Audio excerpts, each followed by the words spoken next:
চলে এসেছি আমার স্নেহের আদরের ছাত্রছাত্রীদের নিয়ে। এইটার জন্য কারা কারা অপেক্ষা করছিলে, এই সাজেশনসটার জন্য কারা কারা ওয়েট করেছিলে, কারা কারা ভাবছিলে যে এইটা আপলোড হয়ে গেলে ব্যাস এই সেমিস্টারটা আমার যা হোক করে আমি কমপ্লিট করে নেবো। কারণ বহু স্টুডেন্টসের 19 তারিখে এই যে দম করে যে রুটিনটা চলে এসছে, ডেটটা চলে এসছে, যার জন্য বহু স্টুডেন্টের অবস্থা খারাপ। এটাও কি সত্যি বললাম? যদি সত্যি বলি তো কমেন্ট করো যে হ্যাঁ, আমরা এখনো তৈরি অতটা ছিলাম না যে 19 তারিখে এরকম করে যে রুটিনটা দিয়ে দেবে, ডেটটা দিয়ে দেবে, আমরা তৈরি ছিলাম না। সেই ক্ষেত্রে এই লাস্ট মিনিট সাজেশনসটা বাংলা নাটক থেকে তোমাদের কতটা উপকৃত হবে এবং তোমরা কতটা ধৈর্য ধরে অপেক্ষা করছিলে অবশ্যই তোমরা কমেন্টে জানাবে। এবং আমি তোমাদের বলে দিয়েছি যে আমি তোমাদের যখন দায়িত্ব নিয়েছি তো তোমাদের আমি দায়িত্ব নেব এবং তোমাদেরকে এই 6 সেমিস্টার ক্লিয়ারটা অন্তত করিয়ে দেবো। তো আজকে তোমাদের দেখে নিয়েছো মাত্র আর মাত্র 7টা কোশ্চেন দিয়েছি তোমাদের প্রশ্ন মান 10 আর 5 মিলিয়ে। 10 আর 5 মিলিয়ে মাত্র 7টা কোশ্চেন করলে কিন্তু তোমাদের 40-এ 40 তোমাদের হাতে মুঠোয়।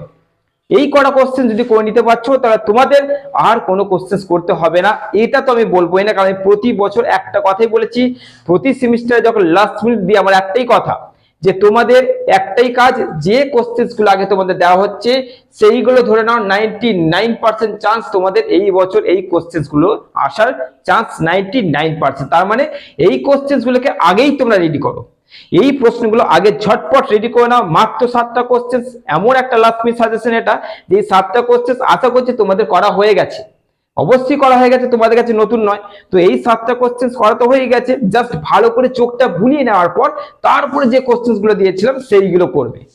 লাস্ট মিনিট মাত্র 7টা দিয়েছি, এই 7টা কোশ্চেন করলে তোমাদের বাংলা নাটকের বড় কোশ্চেন্সের দিকে অর্থাৎ 10-5-এর দিকে চিন্তা শেষ হচ্ছে।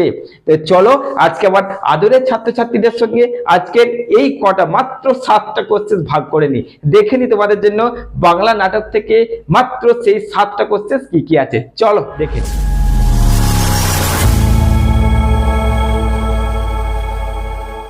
আবার বলছি, তোমরা কমেন্টে অবশ্যই জানাও যে কারা কারা অপেক্ষায় ছিলে এই সাজেশনটার জন্য। আবার বলছি তোমরা কমেন্টে জানাও, ওকে। এবং তোমাদের আজকে আমি একটা কাজ দিচ্ছি। কাজ কি দিচ্ছি? আজকে যে কটা কোশ্চেন্স তোমাদের দেওয়া হচ্ছে, মাত্র কটা কোশ্চেন্স বলে দিচ্ছি তোমরা জানো।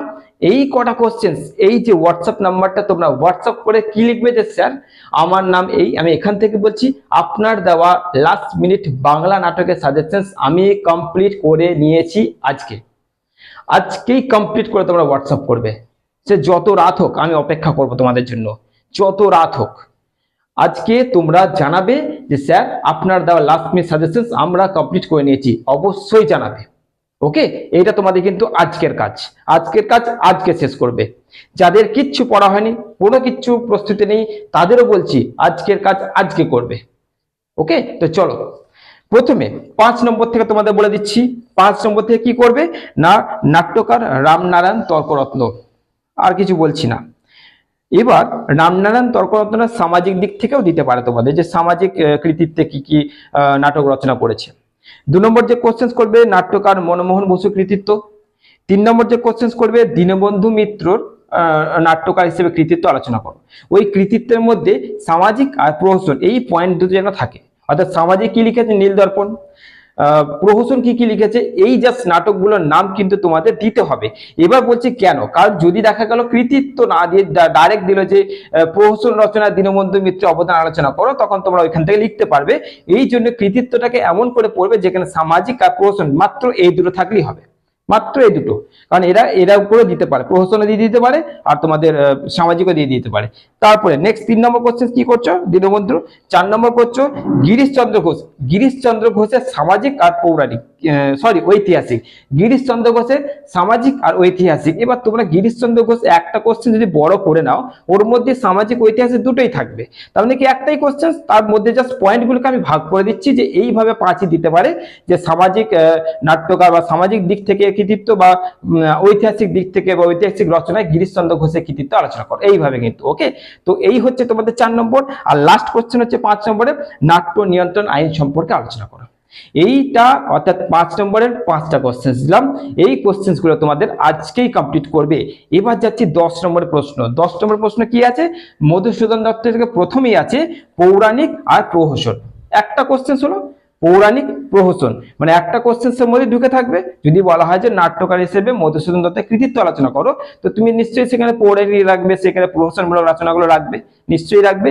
আমি দুটোকে আলাদা করে বার করে দিলাম যে দুটো আলাদা আলাদা এইভাবে দিতে পারে, কিন্তু কোশ্চেন একটাই।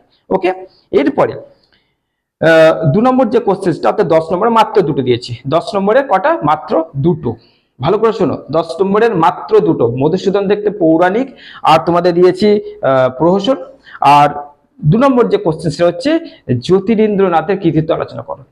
জ্যোতিরিন্দ্রনাথের কৃতিত্ব আলোচনা করো। কৃতিত্বগুলো এমন করে করবে যার মধ্যে সামাজিক প্রহসন এগুলো যেন থাকে, কারণ যদি এক্সট্রা ওইখান থেকে তুলে দেয় তাহলে যেন তোমরা লিখে আসতে পারো। আর জ্যোতিরিন্দ্রনাথের যদি দেয় তাহলে প্রহসনটাই বেশিরভাগ দেবে, প্রহসনটা দেওয়ার চান্স বেশি, তাই প্রহসনটাও তোমরা দেখে রাখবে, জ্যোতিরিন্দ্রনাথের প্রহসনটা। ওকে, প্রহসন মানে যে যেগুলো আছে সেগুলো তোমরা জানো, সেইগুলো কিন্তু তোমরা এবার ভালো করে নাও। অর্থাৎ তোমাদের আজকে এই মাত্র কটা যে কোশ্চেন দিলাম, এই কটা কোশ্চেন তোমরা কিন্তু আজকেই কমপ্লিট করছো। এবার তোমরা দেখে নেবে, আমি দুটো দিচ্ছি, এটা লাস্ট মিনিটের মধ্যে পড়ছে না, মাত্র দুটো মধুসূদনের থেকে তোমরা দেখে নেবে যে আছে কিনা। দেখে নেবে যে কোশ্চেন দুটো কি হচ্ছে না, সূচনা কাল থেকে মধুসূদন দত্ত পর্যন্ত বাংলা নাটকের ইতিহাসটি সংক্ষেপে লেখো। আর 2 নম্বর হচ্ছে মধুসূদন দত্ত থেকেই প্রকৃতপক্ষে বাংলা নাটকের সূচনা। এই দুটো কোশ্চেন দেখে নেবে তোমাদের রেডি করা আছে কিনা, যদি থাকলো তো ফেলে যাবে না। এরপরে এই যে কোশ্চেন গুলো আজকে দিলাম, মাত্র এই কটা কোশ্চেন দিলাম, যার মধ্যে তোমরা 40 পেয়ে যাচ্ছে। 40 অর্থাৎ 40-এ ভালো করে দিয়ে লেখো, আর কি 40 তো পুরোপুরি দেবে না, 30-35 তোমাদের হাতে কিন্তু উঠে এলো।